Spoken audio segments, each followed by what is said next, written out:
All right, welcome back to the F3 Northeast Way Q Source podcast. With me this week, I've got back again the one, the only, Jared Scott, Sharkbait. Sharkbait, thanks for coming back on the podcast. Hey man, it's my pleasure. I look forward to this. Always, I try to make it my point to listen whenever you put these out. So it's not always the day of, but it'll be soon thereafter. Because I just want to hear what guys have to say about the topic, and it's a way for me to get to know everybody. So I love it. It's awesome. Yeah, appreciate you coming back. I think, similar to conversations I've had with Turnover, I mean, I could just read this whole book with you. I love your perspective. When you begin to exhort on these topics, I mean, I'm taking notes. You're a mentor of mine if you don't know it. And so it's an honor to get you back on here. And so, Pax, we're in quadrant 3, lead right. And so we're halfway through, and now we're starting to get into some more meaty leadership stuff. And I thought just the great person to have on would be Shark. He's studied this, he's taught this, he's led men, he leads a church. Leadership is probably his love language. And so to really kind of help us make this transition from the first 2 quadrants into the second half of the book, I thought great person to have this conversation with. So Shark, I've heard you make enough comments over the last few weeks that you get Dredd's logic in the way he's laid out the book. I've loved your perspective. So as we just kind of get this conversation going, and Dredd does this in this chapter a little bit, I'd love for you, just as someone who loves leadership, teaches leadership, has led leaders, help us understand why he laid the book out the way he did, and why it's effectively laid out this way. Yeah, leadership is a huge trust, and so when you're talking about people stepping up in leadership, it can really help a lot of people, or it could really hurt a lot of people. And so that's part of leadership. Is if I give someone permission to help me, I've got to give them permission to hurt me, and that's you. And so when you're moving down leadership roads, you want to make sure that the person doing this is going to take you down a good road. I mean, I think about like celebrity culture of Christians. We're learning these lessons over and over again. I think, was it Michael Tate from DC Talk, and then was it Newsboys? He was in both of those, and like things come out like that hit hard. I mean, I've been listening to this dude since the '90s. Did come to find out, maybe I shouldn't listen to everything. But I mean, that's like a perfect example of like we puff up people and say, hey, listen to this guy, let him lead. But there's not that evaluation of, well, where are they leading us to? What's going on in their life? And so if I'm going to let them have influence, well, I really probably need to know who they are. Yeah. Are they worth following? Do they come in at leadership, and they're coming at me with good intentions, or is it just selfish? Yeah, I mean, I think so many of us, we want to be listened to. We want to have a voice. We want to have an opinion that matters. We want to be able to say something that direct impacts change around us, and for our voice to be valued. But we got to ask ourselves, like, should people really listen to us? Yeah. Right. Yeah. You should want them to be quiet when you're speaking, but should they really pay attention to what you're saying? And that's what I love about the way that Dre's laid this out. That if we really follow this methodology, by the time you're in a position to really enact great change, you've done the hard work to become someone who should be listened to, to become someone who is trustworthy. And that's where our confidence comes. I mean, to lead, you talked about the word courage.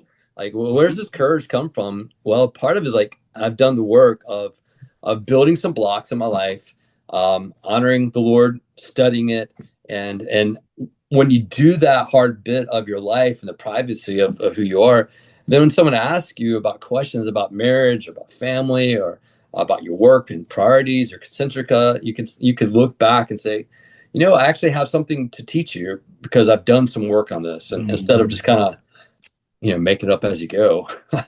It needs to be proven. Yeah, agreed. So we're getting into quadrant 3, and it's lead right. And this chapter is really kind of a summary highlight of where we're going. It's kind of the trailer for the next quadrant. And maybe we'll touch on it, just a few of these terms. I don't feel like we should do a deep dive here because we're about to deep dive these terms in powerful ways over the next few chapters, and it will make for really great conversation. But ultimately, what I want to empower the Pax with today is to touch on the two parts of leadership, the effective leadership, the effective skills of leadership, and then the virtuous ethics of leadership. So first, in the chapter, Dred's got four skills that a leader must have. He's vision, articulation, persuasion, and exhortation. And just give you a crack at it, Shark. Anything that you feel like that stirs in you when you hear about those skills as we start to kind of build these two guardrails or these two pillars of leadership? Yeah, I mean, a lot of that, the first one being vision. I remember like when I just started pastoring and like people talk about you gotta have a vision. It's like, what, what does that even mean? And one of the things I had one pastor tell me is like, you've got to have a picture in your head of what the church needs to look like when it's obedient to Christ, when it's being effective and relevant to the community, like what does that look like in actions and activities? And so that's where that vision comes from. It's part of the burden, but I think that burden comes out of who you are, and thus all the more reason why get yourself right with your faith, with your people, with yourself, so that you have a good vision that is helpful for others. But we're going to talk about the effective versus virtuous. You don't have to be virtuous to have a vision. Right. No, you don't. You can just like, this is my expectations for how life ought to be. And the vision doesn't have to be a good one. No, no. And that goes back to what yeah, you're saying about should we listen to a leader? And now we're finding out about leaders that maybe we followed for a while and learning, maybe that guy had a different vision for his life than I have for mine. yeah, yeah. One of our church history classes, we looked at various philosophers who have shaped the Western thought. And then he said, there's a book written just looking at each one of their individual lives. And when you look at people like Rousseau and others that like influenced how we think, and then you look at their life and like, maybe we shouldn't put too much stock in what they're saying because it leads us to that result. Right.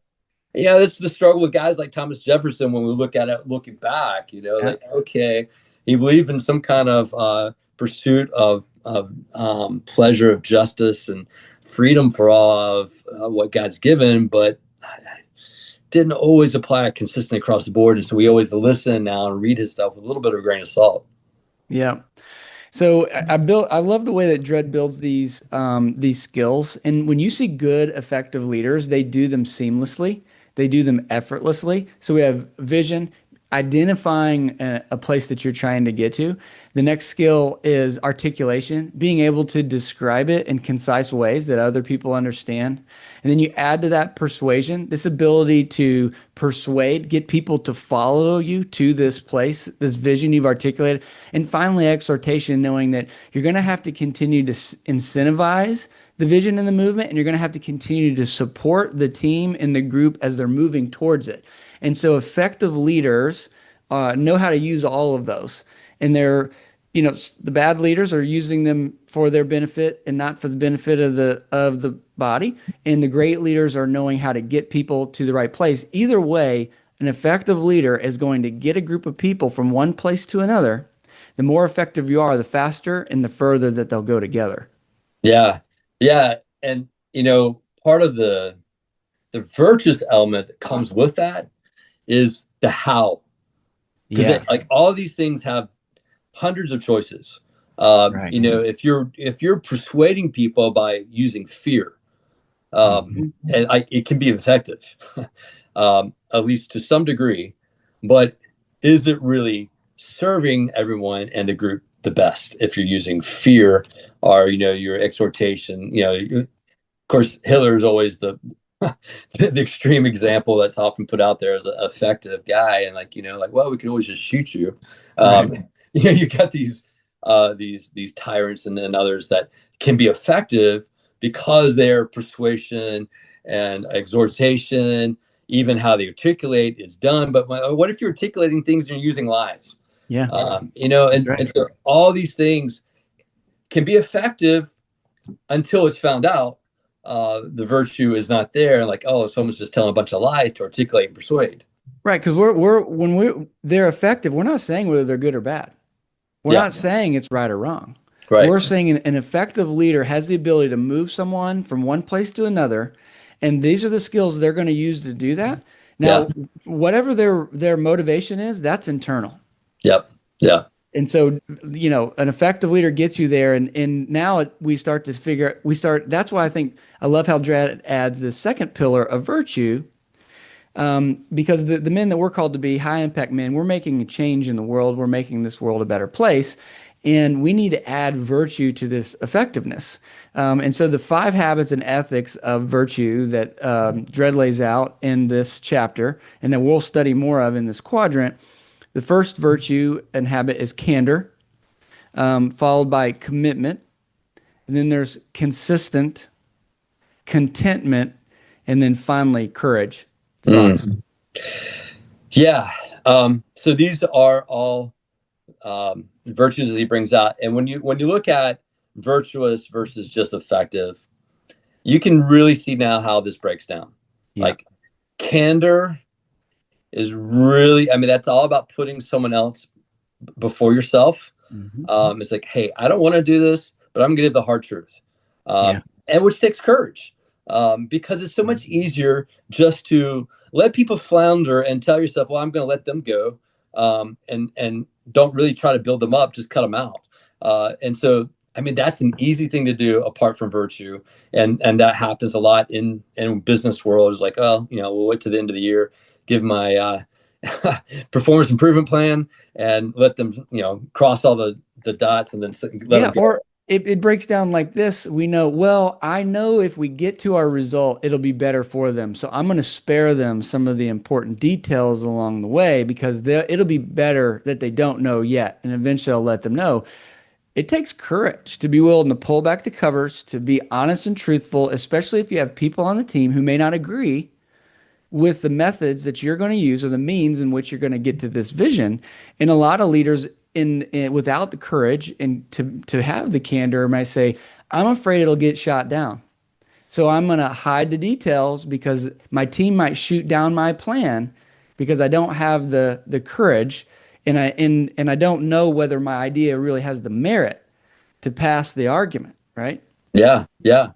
And then if you move to commitment, one of the things, like as a church and a pastor, if I'm doing some hard changes of status quo, I've got to ask myself before I even put it out there, will I be here to make this happen? Right. And so if I'm telling myself, no, I'm going to be here for 5 years and I'm out, then no, I mean, it's just kind of like stringing a girl along, before you marry them, like, well, I'm just here to have fun. Let's see how much fun we can have, but I'm not going to marry them. Well, that's emotional fraud to that girl. And so if you are not going to be willing to give the commitment that the change that you're doing in status quo is there, I mean, it can be a bit of a somewhat, I want to call it fraud, but it's kind of like I'm setting them up and then I'm out and I'm not going to carry it out with them. And which takes you to consistency. Yeah. And I'm just gonna be honest, I think that's probably one of the hardest ones for me, of just the virtue of being consistent, to say, because there's like, I love the freedom of choice sometimes, but he made a statement earlier that discretion is a velvet cage. I don't know if you remember that line, but basically it's like, instead of just sticking to what you say you're going to do and like leave it up to discretion, you're leaving yourself out, because you don't want to commit and be consistent. And so you're just saying, well, if I feel all right, then I'll do it. But like, he's like, no, you got to have the building blocks in place and moving down this road so that people know what they'll get when you're there. Yeah. I think that's, man, to me, that's the more challenging one. Then contentment goes again to, man, is your mission something you're worth living for? What you're wanting to pour into the people around you. Content, consistent, being there, candor, courage. What if it takes you 15 years, 10 years? Can you still have commitment because it's a big enough purpose that you're giving yourself to? Yeah, I want to touch real quick back on consistent for a second there. And I think you rightfully said it may be one of the hardest. And but it being one of the hardest probably makes it one of the most important. If you're a follower, and for any of us to be a great leader, we've got to constantly put ourselves in the shoes of our followers, right? Should they follow us? And if you're a follower, one thing you're watching for the most in your leader is, can I trust this person? Can I trust that they'll be the same today that they were yesterday? And will they be the same tomorrow? When I commit my time, my talent, my resources to this cause, right? Is this person going to stay consistent to the vision, stay consistent to their word, that I'm not just going to get jerked around and used, right? That it's not just being willing to tell the truth, but being willing to be consistent and dependable. Yeah. Well, that's the hard commit, isn't it? We Yeah, that's often right. emphasize like, hey, are you hard committing or soft committing? It'd probably be better to remove soft committing out of our vocabulary, but just to say either you commit or you don't. Um, but like, I appreciate the F3 culture of like, you said you're going to do it, so let's do it. And like, there's that expectation in our workouts, from if you can't do it, then you shouldn't cue it type mentality that kind of goes across the board here of like in leaderships, be consistent. What you say you'll do it. And so that everyone can expect that around you. So when, you know, uh, someone puts down, hey, I've got the cue, 90% chance they'll be there doing the queue. Given emergencies and stuff like that, there's things happen, sickness, but um, that person's going to give it all they got to do what they said they would do. And the little things that we experience with workouts and just working with other guys, man, that plays across in leadership. Yeah. Like, and there's certain things that I think you should be consistent to. Um, it like more so than other things. In other words, a triage of values. It's in your workplace. Like you've probably got your values. Like a lot of places that have virtuous leadership will have values in their leaders culture, and so those are the things you've kind of told yourself. This matters more than other things. Like picking up the six is a virtue that we've got, a value in our culture. F3. I don't know if every F3 does, Mhm. but because we say that's a value, we're gonna put a little bit more priority on that. I think Mhm. starting on time is probably a value across the board and most all F3s. Mhm. But if we had a triage between priority of picking up the six versus starting on time, I would guess picking up the six would be a little bit higher, but Hmm. it'd be right there at it. Either way, you're going to get ribbed if you don't do it.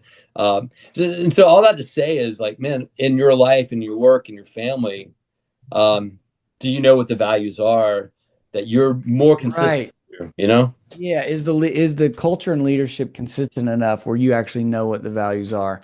Hey, let's stand these pillars up together and end our conversation, kind of weighing them either against each other or seeing how they potentially work together. We made a comment earlier that you can be an effective leader without virtue. And I think in the same regard, you can be a virtuous leader who's not effective. So let's just kind of juxtapose the two together and love to get your thoughts on how they work together. And do you see more leaders one or the other? Ultimately, I think that Dredd is trying to get us to see how the best leaders know how they balance each other out and they push each other forward. Yeah, we like to, we're identifying them as two separate pillars.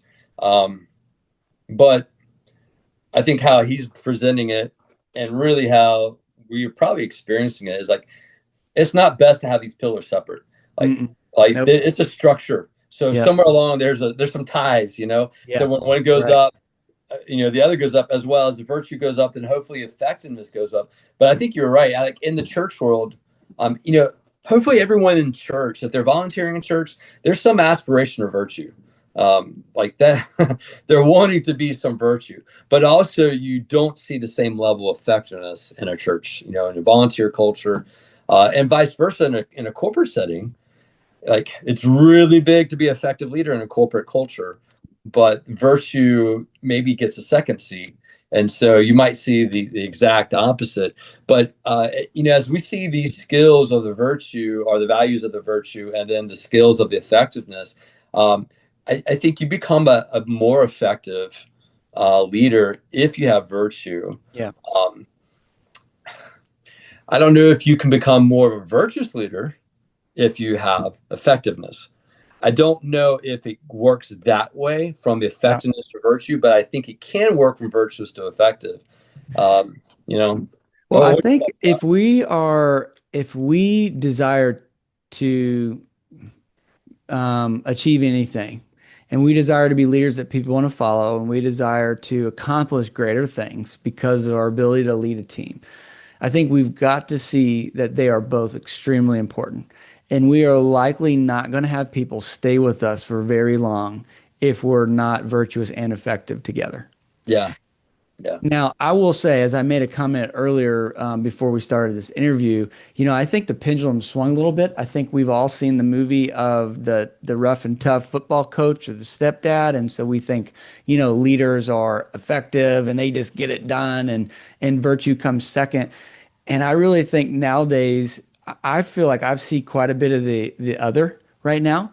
I see leaders who are striving, who are like warring against the being too effective and putting so much emphasis on virtue and saying that it's okay if they're not effective or don't have the results because the virtue is what matters. And I think people will stay with you a long time if they see that you're virtuous. Like I think that's probably more important than whether you're effective. But ultimately, if you're going to achieve anything, I mean, you've got to be able to do them both, and you can't throw one out just to appease people's feelings. yeah, yeah. I think of like Remember the Titans movie. Exactly. I was thinking of it yeah, Yeah, Coach Boone, right? yeah, Coach Boone. Um, we watched that. We like, oh well, that was in the '70s, so it's a different time. Right. So we excused the hard lines. Uh-huh. But yet, he has him like he's coaching up a little bit the old coach. Hmm. I can't remember his name. Like he's like being too soft, and they kind of accuse one another of being too soft. Right. On the opposite race.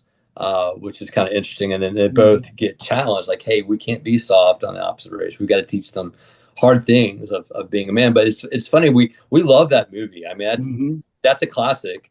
And it's the classic still today. But I think part of it is like we excuse it because we could get away with that in the '70s. But I don't know. I love to hear like Nick Saban. Hmm. I'd love to hear some of his. He probably has written a book. If not, he will. I'm sure. Like, what's the mentality of these guys? And then some of these coaches that are like the hard coach, but some of them that are really effective. It's interesting when you see the virtue Yep. that they live by. When you Yep. when you see like the Coach K or the Dean Smith, and Yep. and they give their leadership stuff, and like a lot of it is like, man, you just gotta love the kids. You I know. think you can be effective short term without any virtue. But Mhm. if you're gonna be effective long term, Legacy building. if you're going to Yeah. be a legacy builder, you have to be both, right? It has to have virtue right along with the effectiveness. So as we kind of wrap up, let's leave the packs with some questions to chew on at the table. Um, I'll just start. I'd love to hear you throw out there where do you tend to gravitate to as a leader? Results oriented, results driven, effective leader, or the virtuous leader who is more focused on how people feel. I'd love for us to kind of wrestle with that as a community. I think as we share what we're good and what we're not at, we can help each other grow in the opposite areas because we need them both. Any thoughts that you want to leave the packs with as we That close that'd out? be a great question for every Q source discussion to bring up. Like which one do you lean toward naturally? And so consequently, which one do you need to work on more? Hmm. I think that'd be a great self-evaluation for each person going through a Q source. And for me, you know, as a pastor, I think most pastors probably would lean toward the virtuous still. Um, Mainly because money pit for pastors, if they're not virtuous, they're out. Right, right. if they're Yeah. not effective, Right. they We could blame it be on. out. They Yeah. could Right. be out. Yeah. But if you're not virtuous, you're definitely out.